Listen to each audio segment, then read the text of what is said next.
तो हमारे आसपास के पदार्थ का पहला महत्वपूर्ण क्वेश्चन, जिसमें निम्नलिखित में से कौन से पदार्थ हैं, तो बताने हमें कि इनमें से कौन से पदार्थ हैं और कौन से पदार्थ नहीं है। तो देखते हैं, कुर्सी पदार्थ है, हाँ जी है। वायु पदार्थ है, वायु कोई पदार्थ नहीं है। और स्नेह भी कोई पदार्थ नहीं है। एक ये क्या है, भावना है। गंध भी कोई पदार्थ नहीं है। गिरना भी कोई पदार्थ नहीं है।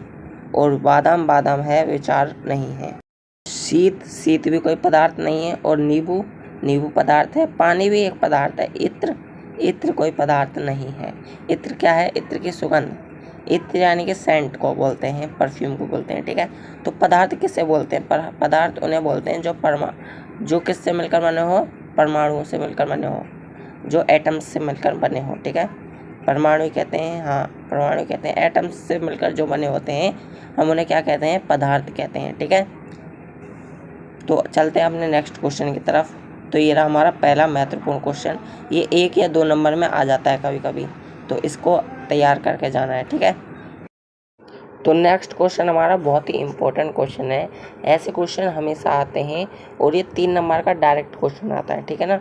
तो इस क्वेश्चन में क्या कहा गया है, देखें। निम्नलिखित प्रश्न के कारण बताएं। गर्मा गर्म खाने की गंध कई मीटर दूर से ही आपके पास पहुंच जाती है, लेकिन ठंडे खाने की महक लेने के लिए आपको उसके पास जाना पड़ता है। तो सीधा साधा आंसर मैं दूँ डायरेक्ट कि जो गर्म खाना होता है उसे हम हीटअप करते हैं, तो उससे जो वेपर्स निकलते हैं यानी कि वाष्प निकलती है, उसी के कारण जो वाष्प होती है उसकी दुर्गंध यानी कि गंध जो आती है, महक जो आती है, वो दूर तक चली जाती है, इसीलिए वो उसमें से गंध आती है, ठीक है। तो गर्म खाने की जो है उसको हीटअप करने के कारण उसका क्या वाष्प उड़ते हैं, यानी कि उसमें से कुछ एटम्स निकलते हैं, यानी कि परमाणु निकलते हैं, मॉलिक्यूल्स निकलते हैं, ठीक है। मॉलिक्यूल्स निकलते हैं, ठीक है ना। उसी की वजह से क्या होती है, उसमें से वाष्प निकलती है। तो उस वाष्प की वजह से ही हमारी नाक तक दुर्गंध आती है। तो ठंडे खाने की वजह बताऊं तो ठंडे खाने को हम हीटअप नहीं करते, इसीलिए उसमें से कोई वाष्प नहीं निकलती, और वाष्प नहीं निकलती इसीलिए उसमें से कोई गंध या महक नहीं आती है। तो इसका पूरा सॉल्यूशन मैं आपको दिखा देता हूँ किस तरह से लिखा जाता है। तो सॉल्यूशन पेज पे चलते हैं। तो ये रहा क्वेश्चन नंबर 2 का आंसर। तो इसमें क्या लिखा गया है, देखिए। गर्मा गर्म खाने की गंध कई मीटर दूर से ही हमारे पास पहुंच जाती है, क्योंकि तापमान बढ़ते हैं। यहाँ देखिए तापमान, हीटअप यानी कि हीट बढ़ने पर गर्म खाने से निकलने वाले गैस के कणों की गति बढ़ जाती है, ठीक है ना, जिसके उसकी गतिज ऊर्जा भी बढ़ जाती है, ठीक है। तथा ठंडे खाने की महक की तुलना में विसरण तेजी से होता है, अर्थात गर्म गैसों का विसरण ठंडे गैसों की तुलना में बहुत तेजी से होता है, विसरण, ठीक है ना। तो ये आपका पूरा सॉल्यूशन है। जो मैंने बताया वो भी आप लिखेंगे तो वो भी पेपर में सही माना जाता है। तो तापमान इसमें है, तापमान बढ़ने के कारण, ठीक है ना। आप अगर पॉइंट्स में लिखेंगे इसी को तो पॉइंट्स में आपको ज़्यादा इजी रहेगा, ठीक है। तो चलते हैं अपने नेक्स्ट क्वेश्चन की तरफ। तो क्वेश्चन नंबर 3 ये है कि स्विमिंग पूल में गोताखोर पानी काट पाता है, इसके पदार्थ कौन सा गुण प्रशिक्षित होता है, ठीक है। तो स्विमिंग पूल में गोताखोर पानी काट पाता है, इससे पदार्थ के निम्नलिखित गुण हैं, देखो। तो निम्नलिखित गुण कौन कौन से, पहला 2 गुण है इसके, ठीक है ना।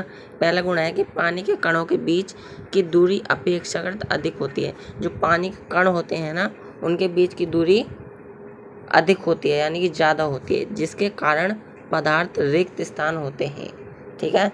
जल के कणों के बीच आकर्षण बल कम होता है, आकर्षण बल आपको पता है ना, फ्रिक्शन कम होता है, ठीक है ना। उसकी वजह से भी स्विमिंग पूल में गोताखोर पानी काट पाता है, ठीक है। तो इसका सॉल्यूशन ये है, ये इसके चांसेस कम है आने के, बट कभी कभी पूछ भी लिया जाता है। तो इसके मैं कहूँगा चांसेस कम है, पर इतने भी कम नहीं है। तो चलते हैं अपने नेक्स्ट चौथे क्वेश्चन की तरफ। क्वेश्चन नंबर 4, पदार्थों के कणों की क्या विशेषता होती है। पदार्थों के कणों की क्या विशेषता होती है। तो ये प्रॉपर्टीज़ के ऊपर आ गया। ये प्रॉपर्टीज़ क्या होती हैं, तो सॉल्यूशन ये रहा, पदार्थों के कणों की निम्नलिखित विशेषताएं, यानी कि कुछ ये प्रॉपर्टी होती हैं। कौन कौन सी? पहली प्रॉपर्टी होती है पदार्थों के कणों के बीच रिक्त स्थान होते हैं। रिक्त यानी कि खाली गैप्स होते हैं उनके बीच में, ठीक है ना।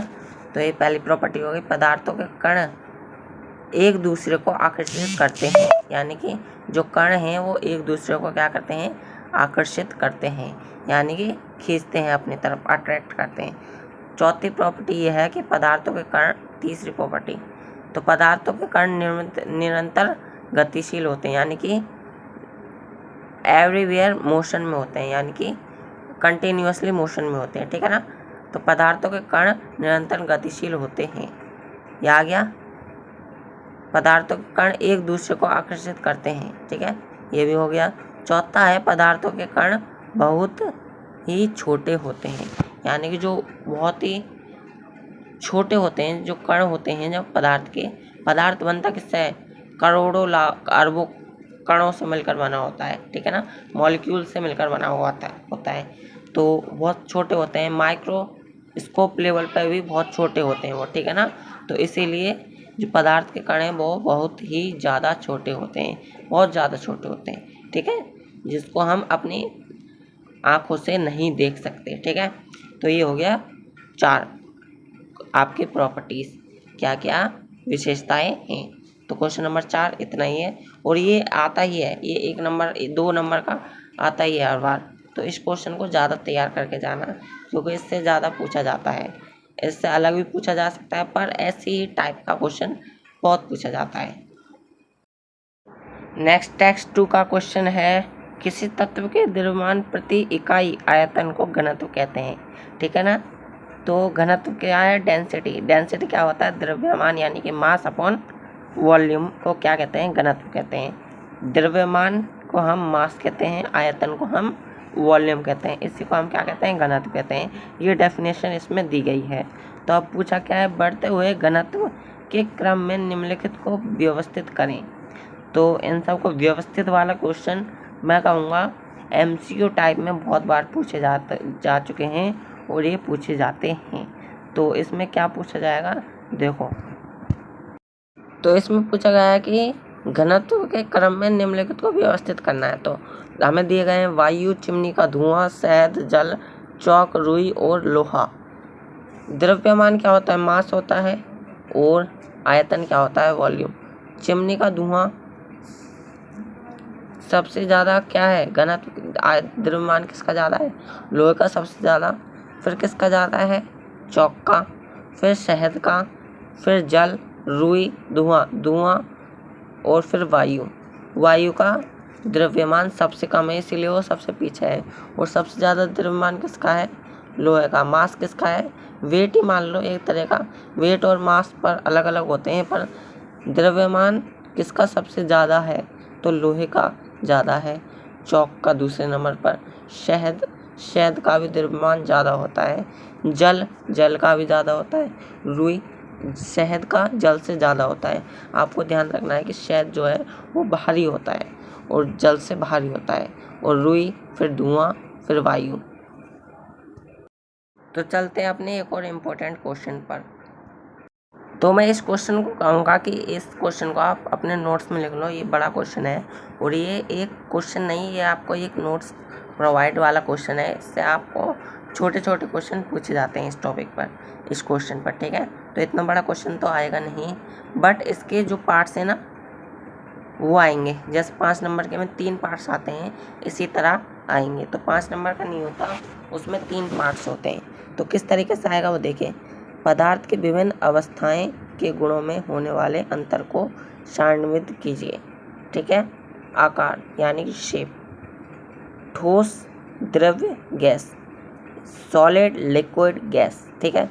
इनका आकार निश्चित एवं सीमाएं स्पष्ट होती हैं, यानी कि इनका आकार निश्चित है, इनका आकार होगा ही, और सीमाएं स्पष्ट होती हैं, सीमाएं पहले से ही डिफाइंड होती हैं, ठीक है, ठोस के लिए। और कोई निश्चित आकार नहीं होता, ठीक है, कोई निश्चित आकार नहीं होता, जिस बर्तन में रख दो उसी का आकार ये ले लेती हैं, ठीक है ना। तीसरा है कोई निश्चित आकार नहीं होता, इसका भी कोई निश्चित आकार नहीं होता। तो सबसे पहले हमने किसकी बात करी, आकार की। आकार ठोस के लिए निश्चित होता है और सीमाएं स्पष्ट होती हैं। द्रव्य के लिए, द्रव्य को जिसमें डाल दो वो उसी का आकार ले लेता है, और गैस में कोई निश्चित आकार नहीं होता। ठीक है ना। ये आपका क्वेश्चन नंबर 2 का पहला पार्ट है, आकार। इस पर भी पूछा जा सकता है कि ऐसा क्वेश्चन पूछा जा सकता है कि निम्नलिखित में से निम्नलिखित नहीं, तो मैं कहूँ तो इसके छोटे छोटे पार्ट्स बनाकर वो पूछा जा सकता है। आकार के बारे में या फिर वॉल्यूम के बारे में कुछ भी पूछ सकता है वो। ठीक है ना। डेंसिटी के बारे में कुछ भी पूछ सकता है इस क्वेश्चन में। तो अभी और भी पार्ट्स करेंगे हम इसके। जो पहला पार्ट है आकार। आकार के बारे में हमने पढ़ लिया, क्या होता है, ठोस का कोई नहीं, गैस का कोई निश्चित आकार नहीं होता। ठोस एक निश्चित आकार होता है और गैस और द्रव्य का जिसमें डाल दो उसी का शेप ले लेता है। नेक्स्ट है अब हमारा आयतन। आयतन निश्चित आयतन होता है किसका, सॉलिड्स का, और गैसेस का कोई निश्चित आयतन नहीं होता, और द्रव्य का भी निश्चित आयतन होता है। तो आयतन की बात करूं तो जो वो होते हैं, सॉलिड्स होते हैं, उनका निश्चित आयतन होता है और निश्चित ही आयतन होता है, निश्चित ही आकार होता है। और अगर मैं उसके द्रव्य की बात करूं तो द्रव्य का भी निश्चित आयतन होता है। ठीक है ना। और गैसेस का कोई निश्चित आयतन नहीं होता। अब दृढ़ता की बात करूं, जो सॉलिड है ये दृढ़ होते हैं, दृढ़ यानी कि ठोस होते हैं। इसको अगर तोड़ना चाहो तो आप टूट जाते हैं। ठीक है ना। अगर मैं उसकी बात करूं द्रव्य की, तो ये दृढ़ नहीं होते। आप इसको तोड़ने की कोशिश करेंगे टूटेगा। इसका रीशेप हो जाता है, किसका, सॉलिड का रीशेप नहीं होता और द्रव्य का रीशेप हो जाता है। रीशेप यानी कि ये वैसे ही अपनी पोजीशन में आ सकता है, सॉलिड नहीं आ सकते। ठीक है ना। और अगर गैसेस की बात करूँ, ये दृढ़ नहीं होता, इनमें बहाव होता है। इनमें क्या होता है, बहाव होता है, ये दृढ़ नहीं होते हैं। अब आते हैं नेक्स्ट, चौथा, कणों की स्थिति। कणों की स्थिति क्या होती है, जो सॉलिड होते हैं उनके जो कण हैं वो बहुत ही पास होते हैं, उनके बीच में गैप बहुत कम होता है। अगर मैं बात करूं द्रव्य की, तो द्रव्य के बीच का जो गैप है थोड़ा खाली होता है, ज़्यादा नहीं, थोड़ा। और गैसेस का बहुत खाली होता है, बहुत दूर दूर कण होते हैं। ठीक है ना। जो कण हैं जो गैसेस के, वो बहुत दूर दूर होते हैं। और अगर मैं द्रव्य की बात करूं, लिक्विड की बात करूं, तो उनके होते तो हैं पर इतने दूर नहीं होते हैं।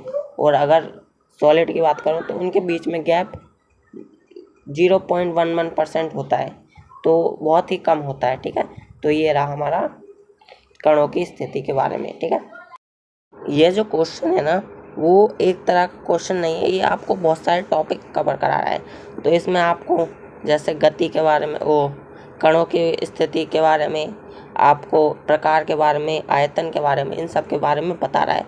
तो मैं कहूँगा इसको अपनी कॉपी में लिख लो, क्योंकि ये बहुत ही इंपॉर्टेंट है। इससे 2-3 क्वेश्चन डायरेक्ट पूछे जा सकते हैं। मैं कह रहा हूँ पूछे जा नहीं सकते, जाएंगे। तो इसमें से क्वेश्चन हमेशा पूछे जाते हैं। तो अब चलते हैं 5वें पार्ट की तरफ, संपीड़नता।